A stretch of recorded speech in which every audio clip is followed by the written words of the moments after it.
ফেসিবাদের আমলে আমরা দেখেছি রন্ধ্রে রন্ধ্রে দেশের পড়তে পড়তে প্রশাসনের নানা জায়গায় নাস্তিক মুরতাদদের বসিয়েছে হাসিনা সরকার। আপনারা যদি মনে করেন তাদেরকে দিয়ে সংস্কার করবেন, সংশোধন করবেন, পরিমার্জন করবেন, আমরা ধৈর্য ধরছি, এর মানে এই নয় আমরা খবর রাখছি না বা হাল ছেড়ে দিচ্ছি না। ওই নাস্তিক মুরতাদরা কিসের সংশোধন করবে, কিসের পরিমার্জন করবে? তারা এই পরিবর্তিত বাংলাদেশে, নতুন বাংলাদেশে, স্বাধীন বাংলাদেশে থাকবারই অধিকার রাখে না। উপদেষ্টাদের বলবো, শিক্ষা উপদেষ্টাকে বলবো, প্রয়োজনে আমরা এমন আন্দোলন করব যে এক একটা নাস্তিক এদেশের মাটি এতটাই উত্তপ্ত হবে, তাসলিমার মতো এক এক নাস্তিক দেশ ছাড়তে বাধ্য হবে। আমরা পরিবর্তনের পরে দেশকে পুনর্গঠন করতে চাই। কি করে পুনর্গঠন করবেন দেশকে? আমেরিকার থিওরি দিয়ে, রাশিয়ার থিওরি দিয়ে, ভারতের থিওরি দিয়ে? কিসের, কোন চিন্তায়, কোন ফর্মুলায় রাষ্ট্র গঠন করবেন? পরিবর্তন তাদের দেশেও হয়, ঘন ঘন হয়। আমরা মনে করি, আমরা বিশ্বাস করি রাসূলুল্লাহ সাল্লাল্লাহু আলাইহি ওয়াসাল্লামের আদর্শ ছাড়া রাষ্ট্র পুনর্গঠন সম্ভব নয়। এজন্যই রাসূল সাল্লাল্লাহু আলাইহি ওয়াসাল্লাম রাহমাতুল লিল আলামিন।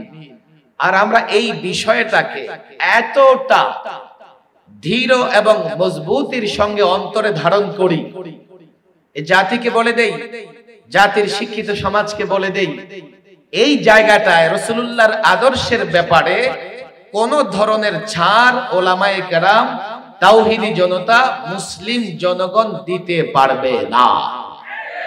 যে কোনো জায়গা থেকে, যে কোনো প্রান্ত থেকে, পৃথিবীর যে কোনো কোণা থেকে আল্লাহর নবীকে নিয়ে কটূক্তি করা হবে, আল্লাহর নবীর আদর্শকে নিয়ে তিরস্কার করা হবে, আল্লাহর নবীর চরিত্রে কালো কালিমা লেপন করবার চেষ্টা করা হবে, আমরা দেখব না, আমরা বুঝবার চেষ্টা করব না, আমরা জানবার চেষ্টা করব না সে কে, কোন পরাশক্তি, কোথায় থাকে, কোথায় বাস করে, তার পেছনে কে আছে।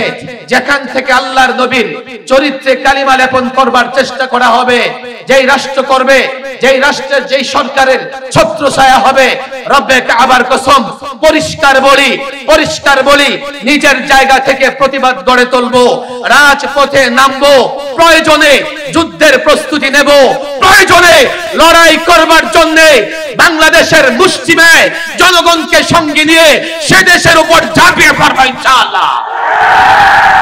রাসূলুল্লাহর প্রেম ভালোবাসার জায়গায় কোনো আপোষ নাই।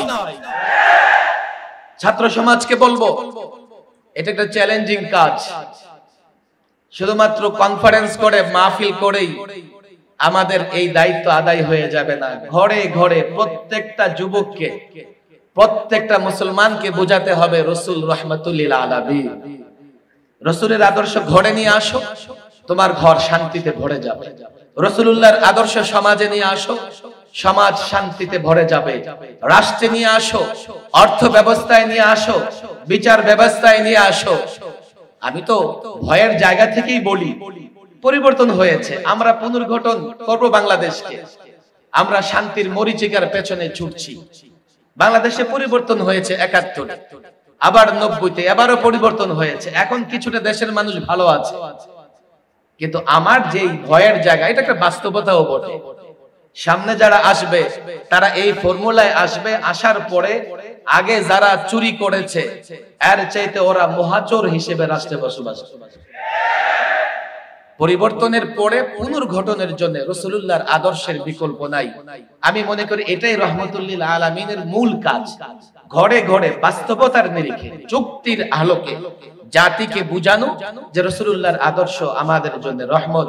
আমি মনে করি আজকে যারা এখানে উপস্থিত হয়েছেন নবী প্রেমে উদ্বুদ্ধ হয়ে, এই মূল কাজ হচ্ছে এটা যে একজন ব্যক্তি, ছাত্র, শিক্ষার্থী, শিক্ষক, তাদের কাছে রাসূলুল্লাহর ইউনিক মডেল, অনুপম আদর্শ তুলে ধরা। আপনারা সেই কাজ করবেন। আমি দীর্ঘ বক্তৃতা করব না, একেবারে শেষ পর্যায়ে চলে এসেছি। যারা দূর দূর থেকে এসেছেন, আসলে বসার তো জায়গা দিতে পারছি না। আমার মনে হয় জায়গাটা সংকীর্ণ হয়ে গেছে। তবে এতটুকু আমি আশা রাখি, আগামীতে আর এই বদ্ধ জায়গায় হবে না, সরোয়ারদের মতো আমরা বৃহৎ জায়গায়, উন্মুক্ত জায়গায় রহমাতুল লিল আলামিন মহাসম্মেলন করব ইনশাআল্লাহ।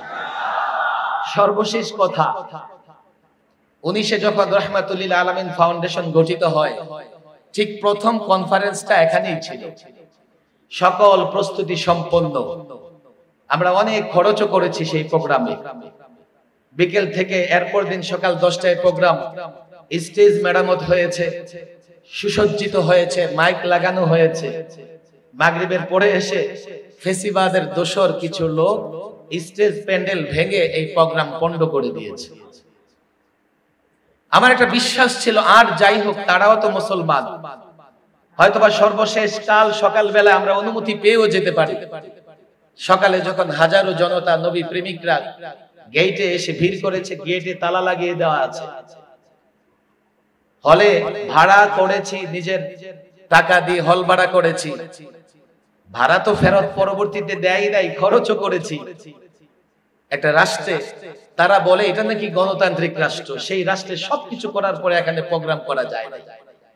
আল্লাহ তাবারক ওয়া তাআলার ফজল, 5 বছরের মাথায় রহমাতুল লিল আলামিন ফাউন্ডেশন এখানে ভরপুর প্রোগ্রাম করতেছে। ফেসিবাদীরা শেষ হয়ে গেছে, তারা পলায়ন করেছে, দুপুরের খাবারও খেতে পারে নাই। ফ্রিজে বড় বড় মাছ রেখে দিয়েছে, জাতি সেটাকে কাঁধে করে পালিয়েছে। আইর মাছ তাদের মুখে উঠে নাই, বোয়াল মাছ তাদের মুখে উঠে নাই, তারা পালিয়েছে। ছাত্র জনতা সজাগ থাকলে অন্তত আল্লামা মুফতি আমিন রাহিমাহুল্লাহর সুর মিলাইয়া বলতে চাই, আগামী 20 বছর বাংলাদেশে তাদের নাম নেওয়ার মতো কেউ থাকবে না।